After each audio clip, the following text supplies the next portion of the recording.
Let's talk about carbohydrates, probably the most misunderstood of the macronutrients. The question we get most often is, are all carbs equal? A can of soda, broccoli, donuts. And the truth is, carbohydrates are simply the nutritional category for sugars. Where the debate comes up is when carbohydrates are either simple or complex. And I'm going to take you through this and dumb it down, mostly because I don't care about the science. I just like to understand, what can I eat?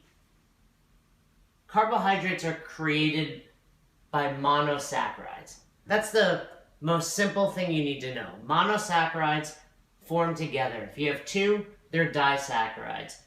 Two or less are considered simple. When we get into complex, we have when there's 3 to 10, and those are oligosaccharides, or we have 10 or more, and those are polysaccharides. Now, the more we have, the more time and the more complex it is for your body to digest.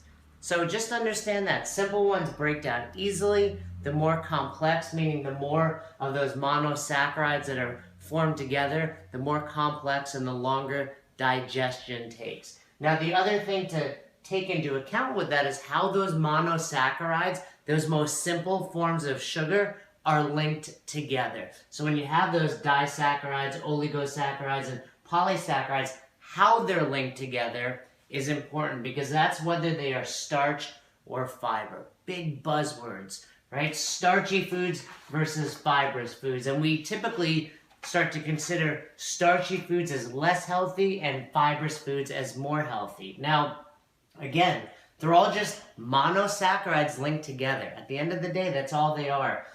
Ones that are broken down more easily, starchy foods, are linked together by what's called alpha linkages. So those are broken down more easily, separated apart. And because of that, they might spike your sugar. They have a higher GI. Fibrous foods, things like broccoli and vegetables, are linked together by beta bonds. They are harder to break apart. They take longer to digest. That's why they're sometimes considered more healthy. So those have a lower GI. They don't raise your sugar level as quickly in your blood. So we have starchy foods broken down easily. Fibrous take a little bit longer. Now, we can start to dive into insulin and talk about spiking your insulin and insulin sensitivity and insulin resistance, but just understand this. The more carbohydrates you take in, the more grams of carbs you take in, regardless of where they're from, ultimately you're going to spike your insulin. Spiking your insulin too much, too often, too soon is what's going to lead to things like metabolic syndrome. Metabolic syndrome is diabetes, high blood pressure, upper body obesity, ultimately death. So just understand this. Lots of words. But at the end of the day, carbs are carbs. Sugar is sugar.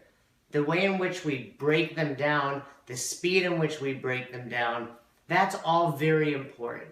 But if you're eating a specific number of grams of carbs, it's all good. So whether it's coming from broccoli, donuts, or soda, understand eating the right amount of carbohydrates for your body is what is key. Flexible eating will teach you how to do that.